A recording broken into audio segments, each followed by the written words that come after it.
านเวลาผ่าน131 ปีนานไกลวัดพระบาทอุดมรุ่งเรืองงามตาเจ้าน้อยบุญธาวงศาข้าหลวงปวงเชียงใหม่ปกครองหัวเมืองฟ้าทุ่มเทแรงกายแรงใจทุกชาติพันธุ์รวมใจรักษามัคคี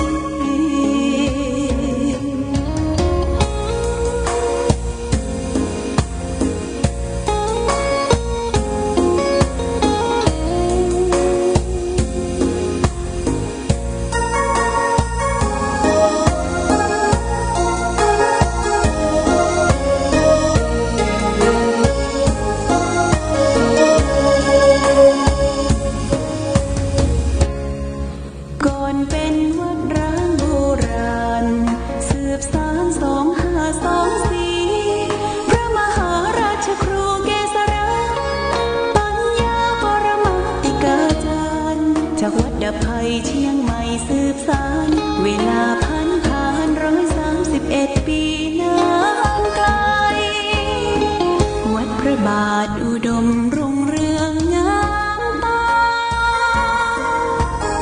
เจ้าน้อยบุญธาวงศาข้าหลวงปวงเชียงใหม่ปกครองหัวเมือง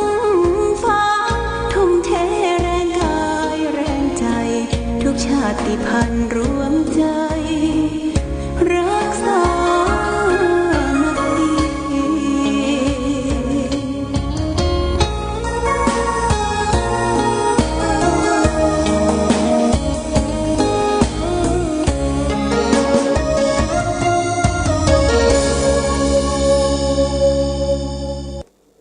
เจริญสุข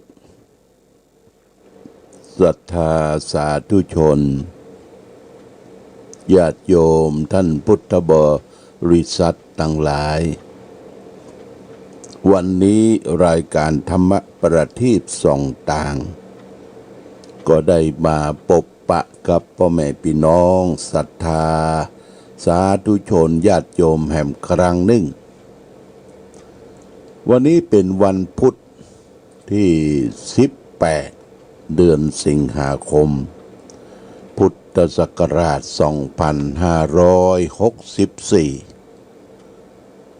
ซึ่งตรงกับเดือนเก้าเหนือเดือนเก้าใต้เดือน11เหนือญาติโยมวันนี้เป็นวันดีวันพุธเป็นวันสิทธิโชคขึ้น12 ค่ำเดือน11เหนือก็อากาศบรรยากาศของบ้านเฮาตอนนี้ก็ฟ้าฝนก็ยังตกปล่อยๆเนาะตกบ่าตกนักหนาสักเท่าใดแต่ฟ้าฝนที่ตกลงมานี่เป็นฝนเทียมนะญาติโยมนะเป็นฝนเทียมที่ทางราชการบ้านเมืองได้จัดมีการทำฝนเทียมหลายจังหวัดเพราะต้องการที่จะได้กักน้ำเก็บน้ำไว้ใจหน้าแล้งเพราะว่าในช่วงพรรษาฟ้าฝนตกลงมาน้ำป่าน้ำเขาที่ซับน้ำใบก็คือมันชุ่มชื่นถ้าหน้าแล้งมาเราก็จะได้อาศัยน้ำเหล่านี้ทำการเกษตรการกสิกรรมการเพาะปลูกน้ำซึ่งเป็นปัจจัยสำคัญในการดำรงชีวิตของมนุษย์โลกเอานี่ถ้าขาดน้ำธาตุน้ำนี่ก็เราบ่สามารถที่จะอดรนทนอยู่ได้ต้องอาศัยน้ำเป็นปัจจัยสำคัญสำหรับชีวิตการบริหารจัดการเรื่องน้ำจึงเป็นเรื่องสำคัญบ้านของพ่อแม่พี่น้องญาติโยมหรือ ที่ให้ที่นาประเดี๋ยวนี้เปิ้นทำการเกษตรเนี่ยเปิ้นจะขุดเรียกว่าขุดหลุมนะขุดหลุมขุดสระไว้เก็บน้ำไว้หน้าฝนหน้าแล้งเขาก็จะได้ใจในหลุมนั้นเขาก็ยังปล่อยป่าปล่อยปลาปล่อยปูปล่อยกบบางทีทำการเกษตรก็รอบคันหลุมหรือคันบ่อนั้นเพิ่นก็ปลูกสะปะปลูกพืชผักผลไม้บางทีก็ทำห้างทำแค่บนหลุมเลี้ยงหมูเลี้ยงหยังก็คือมันถ่ายลงขณะเป็นอาหารของปากเป็นอาหารของกบของอย่างต่อไปอันนี้ก็คือเรื่องของเกษตรแผนใหม่ญาติโยมเกษตรแผนใหม่เพราะฉะนั้นบ่ใช่ว่าเฮาจะรอปลูกข้าวแล้วก็รอกะแกเกี่ยวข้าวตีข้าวญาติโยมบ่เดียวที่ต้องให้ต้องนาเฮาก็เปลี่ยนแปลงไปหลายอย่างเฮาเดินทางไปตังองค์น้ำร้อนบ่อนปิ่นได้ญาติโยมได้สองข้างทางเพื่อจะปลูกข้าวโพดปลูกข้าวโพดข้าวสาลีใหญ่นะรวมจากข้าวโพดข้าวสาลีแล้วก็เอามาปลูกข้าวกล้าไร่นาของตนเองแหมน้อยก็จะมีหอมจีนหอมอย่างปลูกนั่นมันเป็นวัฏจักรมันเป็นการใช้พื้นที่ไม่ใช่ว่าจะรอก็ปลูกข้าวอย่างเดียวนะอันนี้เป็นทฤษฎีการเกษตรใหม่ถ้ารอกินท่าอย่างเดียวนั้นมันบ่ได้ละบ่ตันเนาะบ่ตันเพราะงั้นการปลูกการฝังนี่ญาติโยมนะการปลูกการฝังนี่เฮาปลูกฝังพืชผักผลไม้ผักไม้ไส้เครือปลูกไปเตอะสะปะเยี่ยงโดยเฉพาะอย่างยิ่งปลูกพืชผักเครื่องสมุนไพรสมุนไพรใกล้ตัวตากข่าจักไข่ตะไคร้บักกูดมะนาวอย่างบ่น้อยอย่างน้อยก็ต้องมีสัก 2-3 ต้นในบ้านในจองเขาเนี่ยมะนาวนี่ก็สำคัญแต่เจ้าก็ได้หันรายเพิ่นว่าเอามะนาวเนี่ยมาฝานบ่ใช่บักคูดเนี่ยเอามาฝานไฟใส่น้ำส้มสายชูนะแย่ลงไปเอามาฉีดไล่นี่วะไล่โควิดได้วะญาติโยมนะ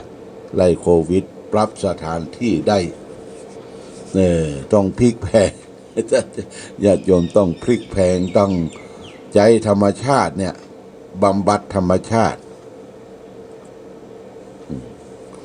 อย่างเฮาปลูกฝัง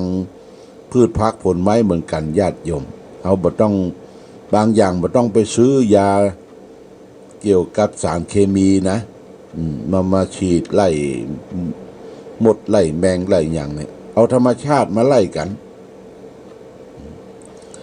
อย่างเอาจะไล่แมงพวกมากัดมากินเนาะเปิ้นก็เอาสะเดาเนี่ยเอาสะเลียมนะสะเลียมมาแจ้กับตะไคร้ตุบจักไคร้ตุบสะเลียมตุกอย่างแจ้แล้วเอาไปพ่นฉีดนี่บางทีก็ใช้ยาคืนที่เฮามาปั่นบุหรี่ขี้โยนี่นะเอามาแจ้แล้วคืนแต่เอามาน้ำมันออกแล้วก็บักกรองแล้วก็เอาเป็นยาฉีดไล่มดไล่แมงไล่อย่างใดนี่เราว่าธรรมชาติช่วยบำบัดสิ่งที่เกิดขึ้นสิ่งที่เกิดจากธรรมชาติเขาก็เอาธรรมชาติมาบำบัดแต่ว่าโรคโควิด-19เนี่ยญาติโยมเขาก็ลองมาเฝ้าดูเขาจะเอาอย่างมาบำบัด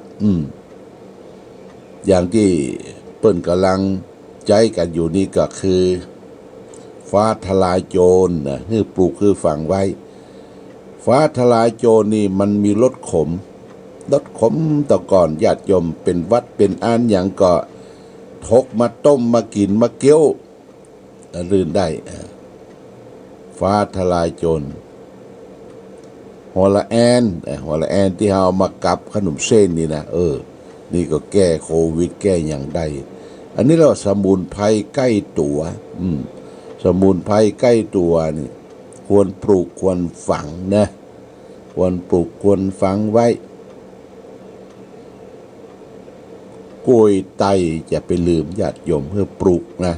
กล้วยไต้ปลูกหิมหัวหิมหาวปลูกหิมบ้านหิมจอง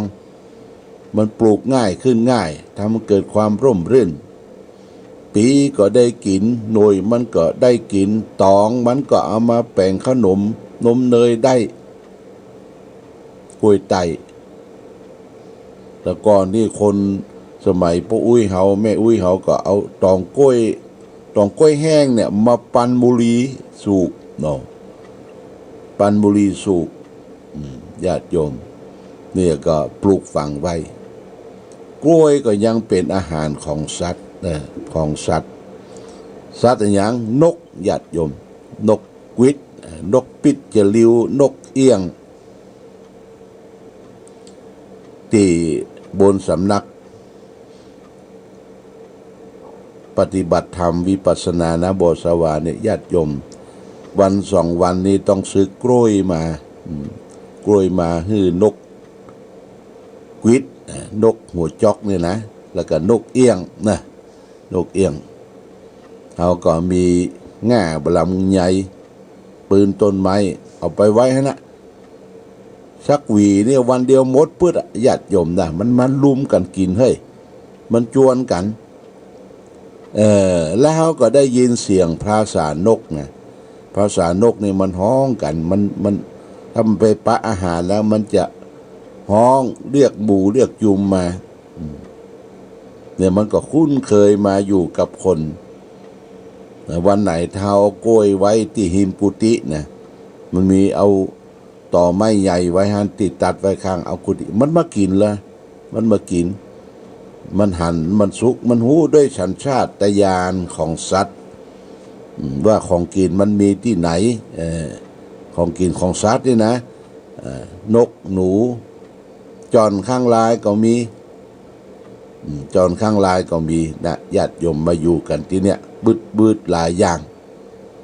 มีนกมีหนูนกกำปูดก็มีเนอะอูดเนี่ยนกกำปูดเนี่ยมันกินแมงบ้งแล้วก็มันจังไปลักทรัพย์กินไข่เปิ้นไข่นกเขาไข่อย่างกายนะอาหารนกเขานี่ก็คือข้าวสารแห้งข้าวเปลือกอาหารนกเขาตื่นขึ้นมาจะต้องอย่างน้อยเกิงลิตรญาติโยมนะเกิงลิตรเอาไปอ้อยให้เขาก็มากินแล้วก็ก่อนจะกินนี่ก็ขันก่อนเด้อนกเขาหมดต้องไปเลี้ยงในกรงอินดูเปิ้นอย่าไปซื้อมาเลี้ยงอย่าไปเสาะมาเลี้ยงในกรงเปิ้นว่านกอยู่ในกรงคำมาเต้ากับหำฝนบนป่าไม้นะนกอยู่ในกรงคำมาเจ้าหำฝนอยู่บนป่าไม้มันมาอิสระญาติโยมนะ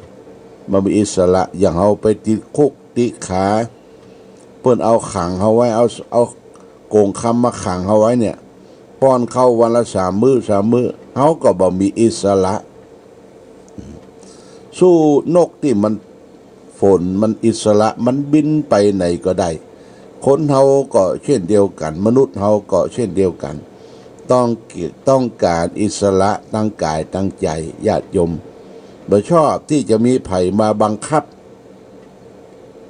นะอย่างญาติโยมเนี่ยบางทีเอาอยู่บ้านอยู่ปองใจคิดฮอดไปหาคนนั่นคนนี้คิดฮอดไปหาคนนั้นนี้ต้องการจะไป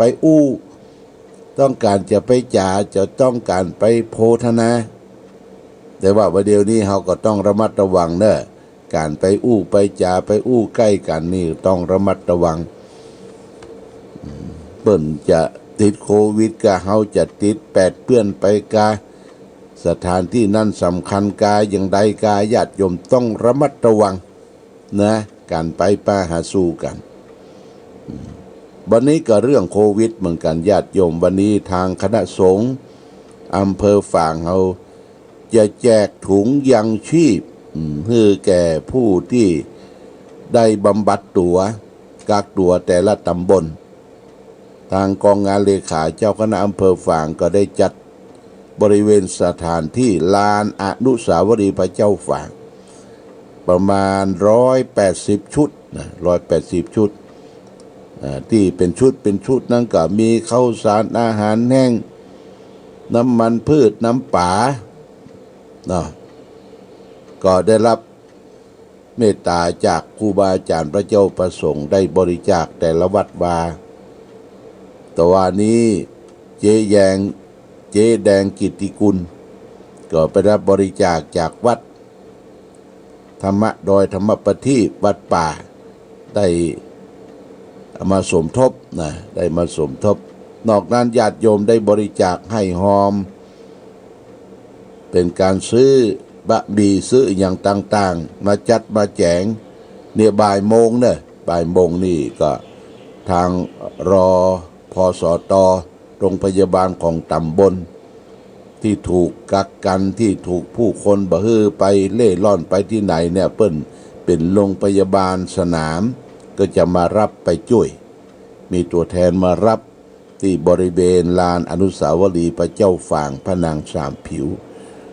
อันนี้ก็เรื่องของโควิดยังบ่หายเตื้อญาติโยมประมาทบ่ได้เตื้อนะอย่าไปลดแล่นอย่าไปใครไปเอวที่ฮันที่นี่เตื้อนะเพื่อคือยังอยู่นะอยู่กับที่ใจเฮานี่มันสอดใจเฮานี่มันแอวญาติโยมนะแอวสอดใครไปทำบุญวะใครไปช่วยคนนั่นคนนี้ใครไปเอวใครไปอู้คนเฮานี่มันบ่ได้อู้นี่ปะโตมันอัดอั้นโลมันอัดอั้นสุมอยู่ในจิตในใจคนชอบขี้อู้นะคือก็ขี้อู้มีเรื่องเราว่ามีคู่เบาสาวไปปะไปพบกันห้างต้งกลางนาแล้วก็มีคนไปสโลนปะใส่ก็กลัวพ่อแม่ได้หูก็เอาสตางค์จ้างคนที่ไปปะนะว่าขอจ้างเนอะจะไปอู้ไผเนอะจ้าง300ว่ะจ้าง300นะญาติโยมมันก็รับค่าจ้างมา3 วันเอาสตางค์ไปคืนว่ะ300ได้คืนเนี่ยมันอดบ่ได้นะมาคันปากยิบเนี่ยมาใครอู้อ่ะเอาสตางค์ไปคืนน่ะไอ้คนขี้อู้มันดึงอู้ญาติโยมน่ะคืนขี้อู้ขี้เหล้าเนี่ยมันอดบ่ได้ว่ะขอได้อู้ให้น้อยนะอู้นี่หายนี่เด้ออู้นี่หายนี่ญาติโยมอู้นี่หายนี่หลายที่นะญาติโยมอันนี้สืบสานกันไปเรื่องว่าคนขี้อู้วันนี้จะเอาธรรมะทางสุขใจมาฝากธรรมะทางสุขใจนี้เรียบเรียงมาโดยบทประพันธ์การเทศนาของพระศรีสินสุนทรวาทีสินลักขาสโกญาติโยมอันนี้เป็นนักปราชญ์ของละปูนเป็นทุเจ้าที่เปิ้นเทศนาไว้วันนี้จะเอาเรื่องแต่งงานแบบผ่อนส่ง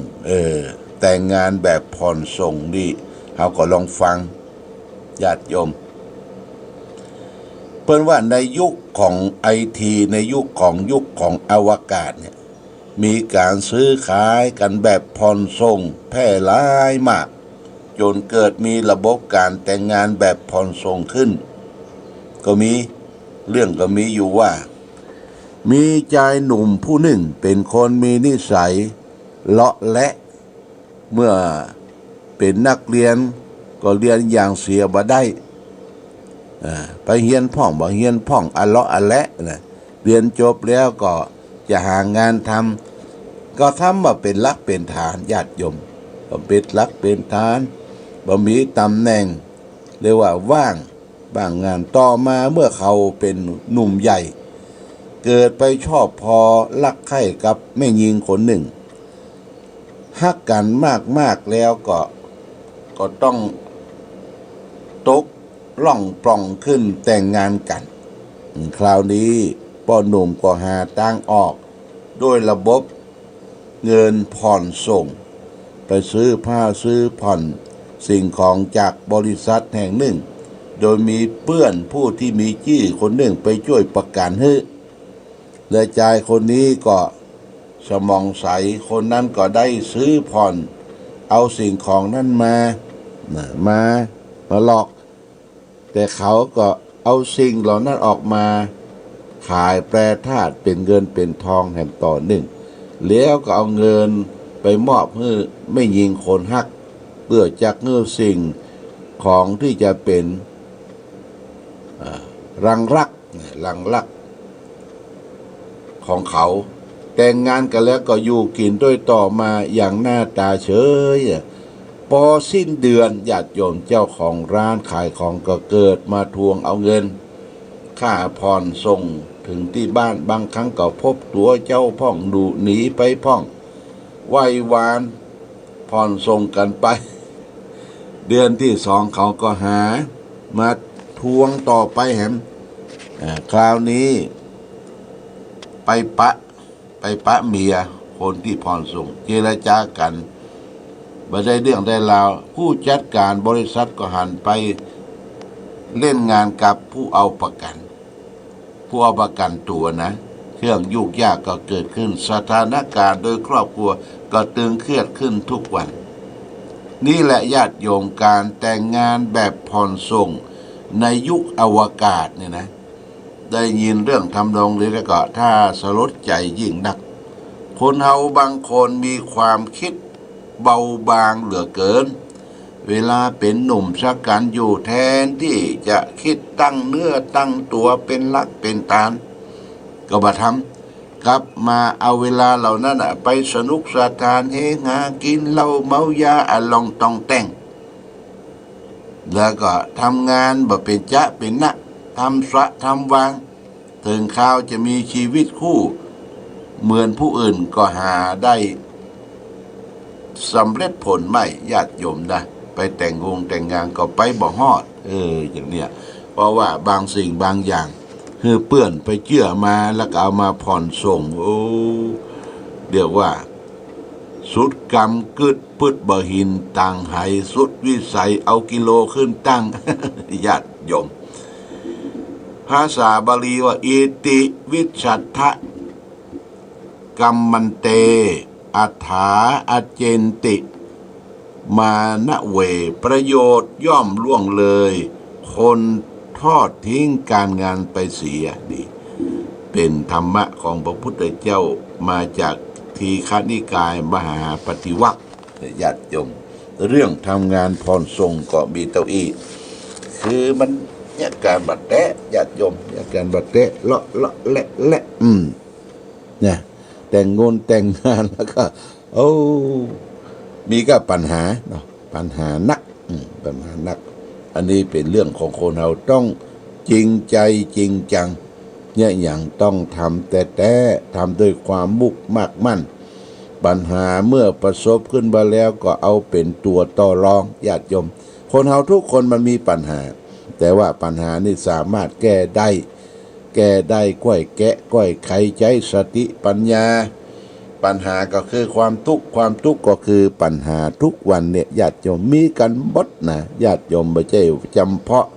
จะมีก็เฮาคนเดียวมันมีทั่วไปปัญหาของมนุษย์โลกเพราะฉะนั้นปัญหาคือเหตุแห่งทุกข์ทั้งหลายทั้งปวงให้ใจสติใจปัญญาพิจารณาก้อยแก้ไขไปนี่ฝากไปเป็นหลักคิดเพื่อแก่ญาติโยมท่านสาธุชนทั้งหลายโดยเอาละวันนี้รายการธรรมะประทีปส่องต่างได้พระพบญาติโยมท่านสาธุชนทั้งหลายพอสมควรแก่กาลเวลาขอความสุขความเจริญจงมีแก่ญาติโยมท่านสาธุชนทุกท่านรายการธรรมะประทีปส่องต่างต้องขอลาก่อนขอผู้ฟังจงตั้งมั่นจิตหันษาโดยธรรมะขององค์พระพุทธา ได้นำพาให้เกิดความสุขสงบเย็นขอเจริญพร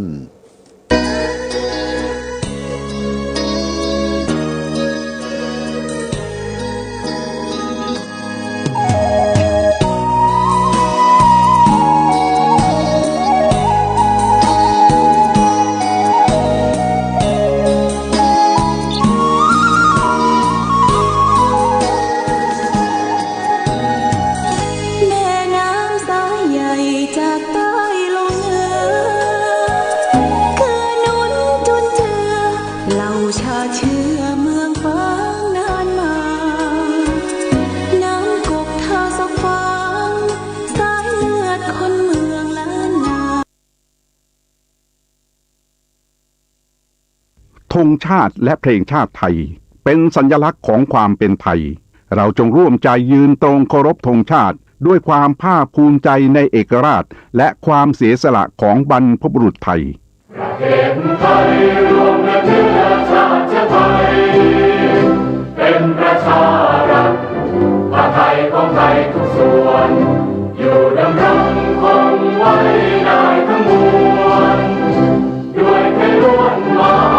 ยรักสามัคคีไทยนิรักสงบ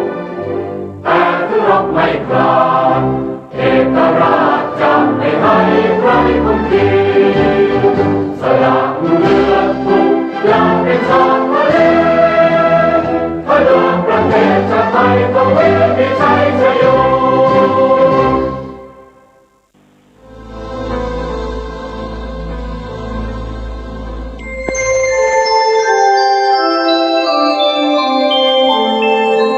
ขณะนี้ท่านกำลังฟังสถานีวิทยุกระจายเสียง FM 104.5 เมกะเฮิรตซ์